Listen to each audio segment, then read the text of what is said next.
Specially government of India, उनके अथक प्रयास से कि वो कंसिस्टेंटली लगे रहे and we are there in front of you. Thank you. Same thing. बहुत खुशी हो रही है कि वापस इंडिया पहुंच गए हम सेफ एंड साउंड, और definitely honourable prime minister Shri Modi को धन्यवाद करना चाहेंगे कि उनके पर्सनल इंटरवेंशन से ये पॉसिबल हुआ, और गवर्नमेंट ऑफ कतार के हिज एक्सेलेंसी द अमीर को कि उन्होंने ये होने दिया। एंड बस यही बोलना चाहेंगे। Thank you very much. Bharat माता की जय, भारत माता की जय, भारत माता की जय।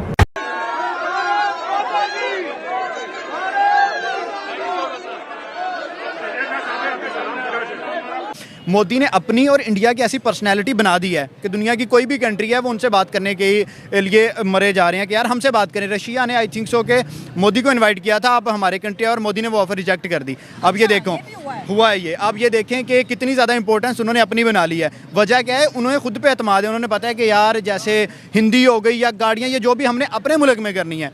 अब यूट्यूब की बात कर लें, उनका सीईओ कौन है? इंडिया का है। उसके बाद आप बात कर लें गूगल, उसका सीईओ वर्ल्ड बैंक, इंडिया का, वर्ल्ड बैंक। जितने देखें गोरों ने इंडिया पे हुकूमत की, अब जाके गोरों का जो प्राइम मिनिस्टर बना हुआ है वो इंडिया का बना हुआ है। ऐसा ही है ना? कर रहा है।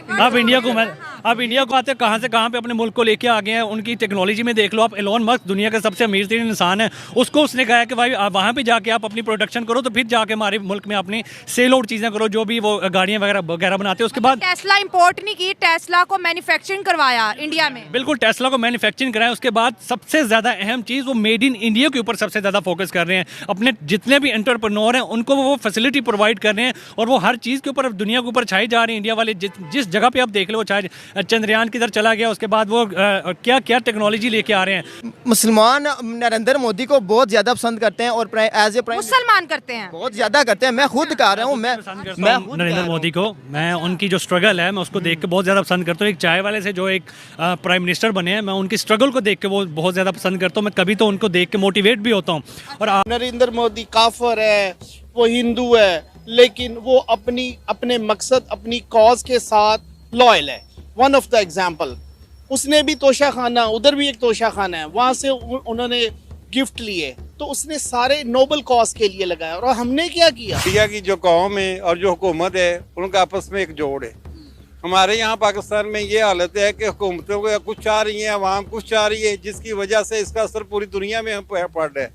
तो जिसकी वजह से आज पाकिस्तान की जो हमारे लिए बैड लगे कि जो इंटरनेशनल लेवल पे हमारी जो वैल्यू थी, जो इज्जत थी, वो दिन ब दिन कमज़ोर हो रही है। पाकिस्तान को भाई आप कह सकते हैं कि एक ऐसे कोने में ढकेला जा रहा है कि जहाँ से पाकिस्तान को बिल्कुल आइसोलेट करके सेपरेट किया जा रहा है इंटरनेशनल कम्युनिटीज। जय श्री राम दोस्तों, भारत और विश्व में आपका स्वागत है। कतर ने 8 पूर्व भारतीय नौ सैनिकों को रिहा कर दिया है। इसमें से 7 सोमवार को सुबह भारत लौट आए। ये कतर में जासूसी के आरोप में उम्र कैद की सजा काट रहे हैं। विदेश मंत्रालय ने सोमवार को 12 फरवरी को देर रात कहा कि भारत सरकार कतर में गिरफ्तार किए गए दाहरा ग्लोबल कंपनी के लिए काम करने वाले 8 भारतीयों को रिहा कर दिया है। हम इनकी घर वापसी के लिए कतर के फैसले की सराहना करते हैं। इससे अब पता चलता है कि हमारे देश के पीएम कितने पावरफुल हैं। इसे देख पाक की पैर के नीचे से जमीन खिसक गई है। वो अब माथा पीट रहा है, ये कैसे संभव है कि मौत की सजा के बाद सीधे रिहाई हो रही है। बता दें कि कतर की इंटेलिजेंस एजेंसी के स्टेट सिक्योरिटी ब्यूरो ने 30 अगस्त 2022 को 8 पूर्व नौसैनिकों को गिरफ्तार किया था। तो दोस्तों देखते हैं आज का शानदार वीडियो। मुझे सपोर्ट करने के लिए मेरे चैनल को लाइक से। और आपने बात की कि रेड कारपेट उनके लिए बिछाया गया और एक तरह की रिस्पेक्ट दी गई। देखें, कतर वाले हमेशा से अच्छी पर्सनालिटी को रिस्पेक्ट देते आए हैं। वो हमारे पाकिस्तान में आए थे, हमारे वज़ीर आज़म ने उनसे कहा था कि भाई हमारे वहाँ पे जो बड़े गरीब लोग हैं जो आपके जेलों में हैं उनको आज़ाद कर दो, तो वहाँ पे उन्होंने रिस्पेक्ट दी और वहाँ पे जाके उन्होंने आज़ाद कर दिया। तो जो भी अपने मुल्क के लिए सोचता है, एक बेहतरीन पर्सनालिटी बनता है, उसको पूरी दुनिया सराहती है, चाहे वो अमेरिका, चाहे वो दुनिया में कोई भी हो। तो अगर इंडिया के प्राइम मिनिस्टर की बात करें तो जो है प्राइम मिनिस्टर नरेंद्र मोदी, आपको लगता है कि वो एक बड़ी अहम और ख़ास शख्सियत बन चुके हैं? बिल्कुल जाहिर बात है, कहाँ से कहाँ पे अपने मुल्क को लेके आ गए हैं। उनकी टेक्नोलॉजी में देख लो आप, एलोन मस्क दुनिया के सबसे अमीर तरीन इंसान है, उसको उसने कहा है कि भाई वहाँ पे जाके आप अपनी प्रोडक्शन करो, तो फिर जाके हमारे मुल्क में अपनी सेल आउट चीज़ें करो, जो भी वो गाड़ियाँ वगैरह बनाते हैं। उसके बाद टेस्ला इंपोर्ट नहीं की, टेस्ला को मैन्युफैक्चरिंग करवाया इंडिया में? बिल्कुल, टेस्ला को मैन्युफैक्चरिंग कराएं। उसके बाद सबसे ज़्यादा अहम चीज़ वो मेड इन इंडिया के ऊपर सबसे ज़्यादा फोकस कर रहे हैं। अपने जितने भी एंटरप्रेन्योर हैं उनको वो फैसिलिटी प्रोवाइड कर रहे हैं और वो हर चीज़ के ऊपर अब दुनिया के ऊपर छाई जा रही है। इंडिया वाले जिस जगह पे आप देख लो, चाहे चंद्रयान किधर चला गया, उसके बाद वो क्या क्या टेक्नोलॉजी लेके आ रहे हैं, उनकी भाई पीछे गाड़ियाँ निकल रही हैं, वो मेड इन इंडिया के ऊपर फोकस कर रहे हैं। मेनली चीज़ें तो यही मैं कहूँगा। करता हूँ, जरा कीजिएगा।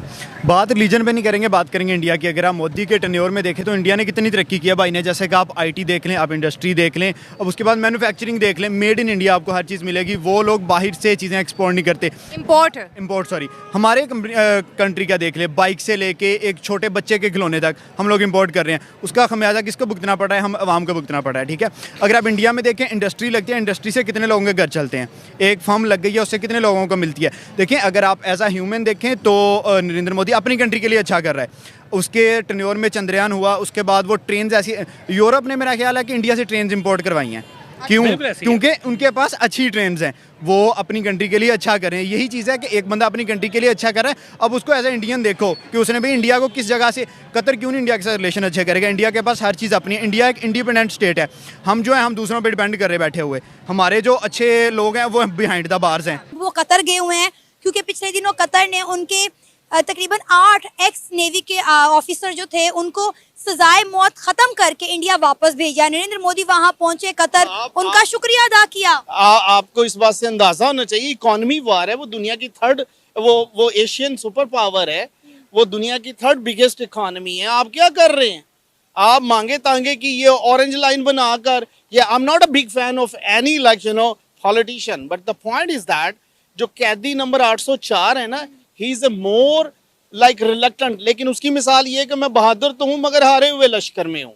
ठीक है ना, उसको भी बड़ी ट्यूनिंग की जरूरत है क्योंकि सिस्टम करप्ट है। सिस्टम में क्लासिफिकेशन है, सेग्रीगेशन है, कैटेगरी। अगर मैं आपको चौधरी ना कहूं तो आप मुझसे लड़ पड़ेंगी क्योंकि मैं तो चौधरी। आप अपने नाम के साथ चौधरी लिखवाना प्रेफर करते हो। और बाहर के मुल्क में अगर मैं स्वीडन में रहता हूँ, वहां आप कहें मैं कार्लसन हूँ, जोहानसन, तो लोग आपको इस तरफ देखना शुरू हो जाएंगे, who the hell are you? आप ये जो क्लास डिफरेंशिएशन है, अगर आप इसको खत्म करें, यूनिफाइड एजुकेशन रखें, एक आपके मुल्क में जस्टिस का ये हाल है कि दुनिया का पता नहीं कितनवां नंबर है, रात के 12 बजे अमीरों के लिए हर वो चीज खुल जाती है। तो जी इस मुल्क में जलजले भी आएंगे, इस मुल्क में बर्बादी। यूएई में ज़ालाबारी हुई है तो हमने कहा है कि यूएई पे अल्लाह का अजाब नाजिल हो गया क्योंकि वहाँ पे मंदिर खुल गया है। बस आप इन्हीं कामों में रखें कि जी वहाँ ये हो गया। मेरा नाम मोहम्मद रमजान तो है, मैं मोहम्मद को मानता हूँ लेकिन मोहम्मद की एक नहीं मानता। हम अली को तो मानते, अली की एक नहीं मानते।